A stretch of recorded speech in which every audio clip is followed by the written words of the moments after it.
Hey everybody, it's another episode of the CompileSwift Podcast. You can always find it at CompileSwift.com or on any of the social networks. Just search for CompileSwift. I'm your host, Peter Whittam. In this episode, I am going to talk about an MVP and why I think it's the best way to ship your application. And also, for those of you who don't know what an MVP is, we'll dive into the definition of it as well with an example. So let's start by defining what an MVP is. So MVP, for those of you who don't know, stands for minimum viable product. And what that means is it's the minimal amount of effort and features that are needed to be put into a project, whatever it may be, but in this case, an application, to make it shippable and usable by a customer. And that doesn't mean not putting in things that are important. It means what are the bare bones that this app needs to be completely usable by a customer. They're going to get a feel for all the features that it's going to have and buy into this product that'll hopefully give you enough data to tell you, yes, you now need to go ahead and make, if you like, the full version or expand upon this base for what you want the application to be. Now, the best way I can think to do this is to give you an example. So let's say that we're going to make a word processing application. So we're going to look at it from the perspective of the user, first of all, and say, what would a user expect to be able to do as a sort of a minimum set of features? Well, obviously they would expect to see a screen where they can type in content and they would see the words appearing on the screen. They would want to be able to go back and forth and edit, select, and delete the text, right? So manipulate the text in kind of standard ways. They are going to expect to be able to save that document at some point and also load it back in again. That is the absolute bare minimum set of features I could think of for a word processor. Nothing fancy, nothing overblown. That is the very basic core of what a word processing app would have. So that's my MVP right there, right? Now, what's the next level up from there? So let's say that I've shipped the product and people are buying into it and they're saying, hey, this is great. Okay, so now I'm going to start adding features that would be the next obvious set of features, right? So, for example, I might have a dictionary for spell checking. I may have a thesaurus.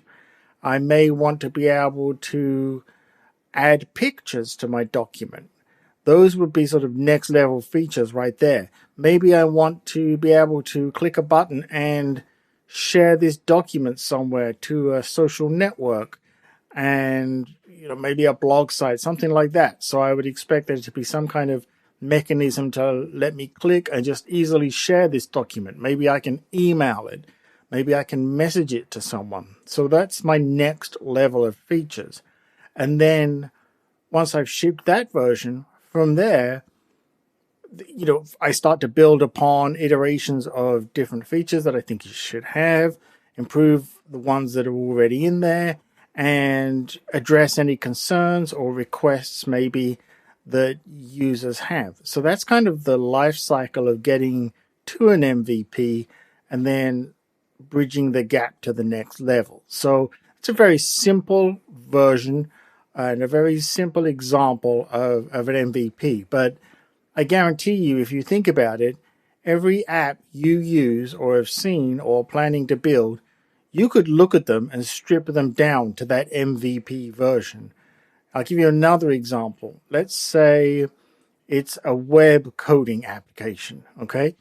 Now, the first version is going to be very similar to a word processor, but maybe I have syntax highlighting for the code for a particular language. Maybe I'm only going to have one language in there or two languages. Maybe it's going to be PHP and JavaScript or PHP, JavaScript, HTML.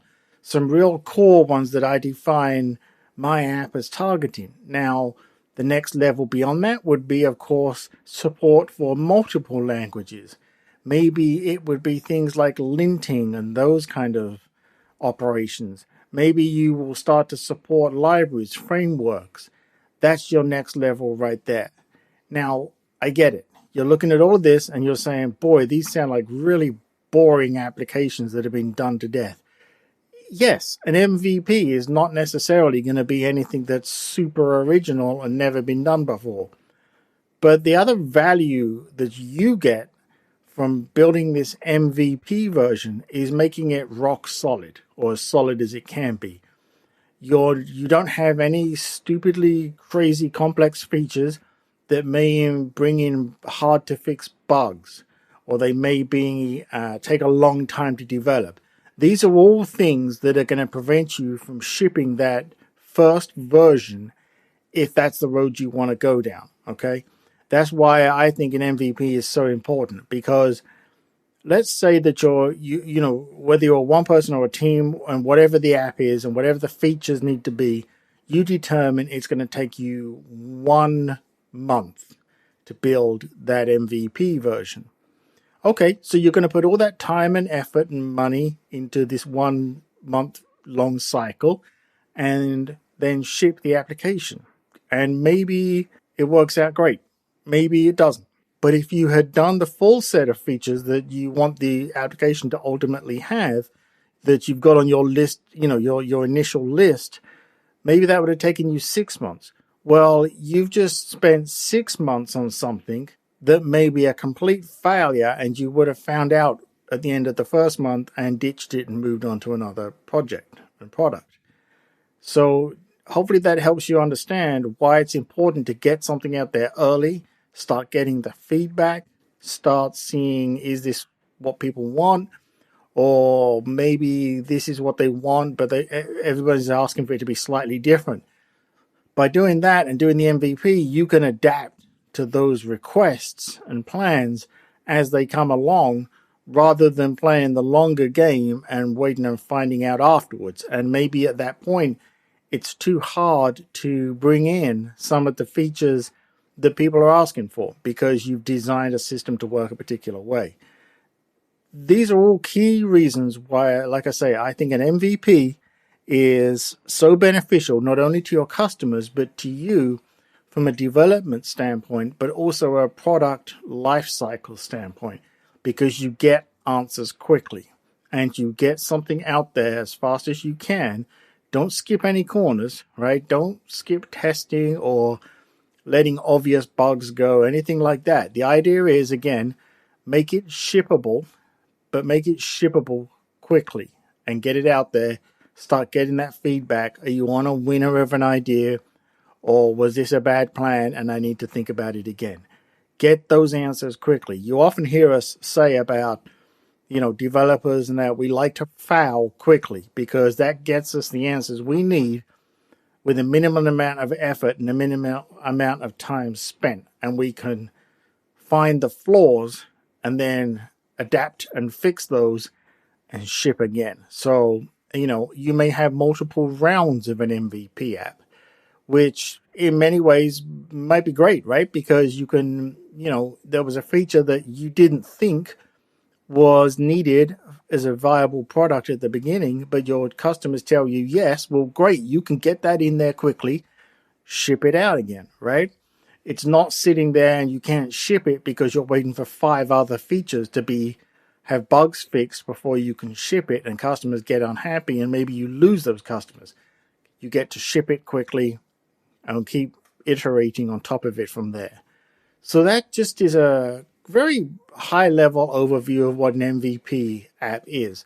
And I thought that this was a good time to bring it up because we have the Apple Developer Conference coming around soon. And I'm sure people are going to have lots of ideas for new applications with all the features coming out and, you know, everything that Apple's going to tell us about.